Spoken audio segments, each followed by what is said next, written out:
My name is P. Dinesh, and my topic is importance of an oral presentation, and the subject is English. Importance of an oral presentation introduction. Oral presentations are a form of assessment that calls on students to use the spoken word to express their knowledge and understanding of a topic. It allows capture of not only the research that the students have done, but also a range of cognitive and transferable skills. Different types of oral presentations. A common format is in class presentations on a prepared topic, often supported by visual aids in the form of PowerPoint slides or a Prezi with a standard length that varies between 10 and 20 minutes. In class presentations, can be performed individually or in a small group and are generally followed by a brief question and answer session. Oral presentations are often combined with other modes of assessment.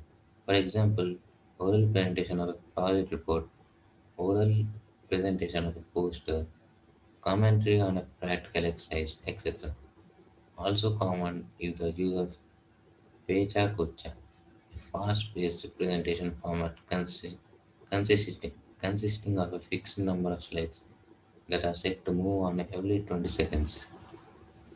The original version was of 20 slides, resulting in a 6 minute and 40-second presentation. However, you can reduce this to 10 or 15 to suit group size or topic complexity and coverage. One of the advantages of this format is that you can fit a large number of presentations in a short period of time and everyone has the same rules. It is also a format that enables students to express their creativity through the appropriate use of images on the slides to support their narrative. When deciding which format of oral presentation best allows your students to demonstrate the learning outcomes, it is also useful to consider which format closely relates to real-world practice in your subject area. Oral presentations, depending on the task set, can be particularly useful in assessing knowledge skills and critical analysis, applied problem-solving abilities, ability to research and prepare persuasive arguments, ability to generate and synthesize ideas, ability to communicate effectively, ability to present information clearly and concisely, ability to present information to an audience with appropriate use of visual and technical aids, time management, interpersonal and group skills. When using this method, you are likely to aim to assess a combination of the above to the extent specified by the learning outcomes. It is also important that all aspects being assessed are reflected in the marking criteria. In the case of group presentation, you might also assess level of contribution to the group, ability to contribute without dominating, ability to maintain a clear role within the group, design. Although the use of oral presentations is increasingly common in higher education, some students might not be familiar with this form of assessment. It is important, therefore, to provide opportunities to discuss expectations and practice in a safe environment. For example, by building short presentation activities with discussion and feedback into class time. Good practice. As a summary to the ideas above, Pickford and Brown list good practice based on a number of case studies integrated in a text, which includes make explicit the purpose and assessment criteria, use the audience to contribute to the assessment process, record audio video presentations for self-assessment and reflection,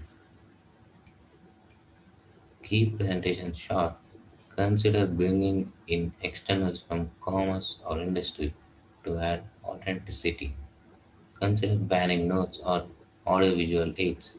Encourage students to engage in formative practice with peers. Use a single presentation to assess synoptically. linking several parts or modules of the course. Give immediate oral feedback. Link back to the learning outcomes that the presentation is assessing across our product.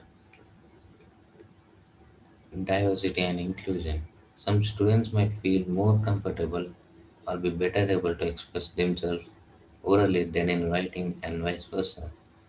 Others might have particular difficulties expressing themselves verbally due, for example, to hearing or speech impediments, anxiety, personality, or language abilities. As with any other form of assessment, it is important to be aware of elements that potentially put some students at a disadvantage and consider solutions that benefit all students. Academic integrity. Oral presentations present minimal risk of academic misconduct. Avoiding the use of a script can ensure that students are not simply reading out someone else's text. Whilst the question, whilst the questions posed at the end can allow assessors to gauge the depth of understanding of the topic and structure presented. Benefits. Oral presentation provide a useful opportunity for students to practice skills which are required in the world of work. Through the process of preparing for an oral presentation, students can develop the ability to synthesize information and present to an audience. To improve authenticity, the assessment might involve the use of an actual audience, realistic timeframes for preparation, collaboration between students, and be situated in realistic contexts. Challenges. As mentioned above, it is important to remember that the stress of presenting information to a public audience might put some students at a disadvantage. Similarly, non-native speakers might perceive language as an additional barrier. Discussing criteria and expectations with your students, providing a clear structure, ensuring opportunities to practice and receive feedback will benefit all students. Some disadvantages of oral presentations include anxiety. Students might feel anxious about this type of assessment, and this might impact on their performance. Time. Oral assessment can be time consuming both in terms of student preparation and performance. Lack of anonymity and potential bias on the part of markers. Workload. From a student perspective, preparing for an oral presentation can be time consuming, especially if the presentation is supported by slides or a poster, which also require careful design. From a teacher's point of view, presentations are generally assessed on the spot and feedback is immediate, which reduces marking time. It is therefore essential to have clearly defined marking criteria which help assessors to focus on the intended learning outcomes rather than simply on presentation style. Thank you, everyone.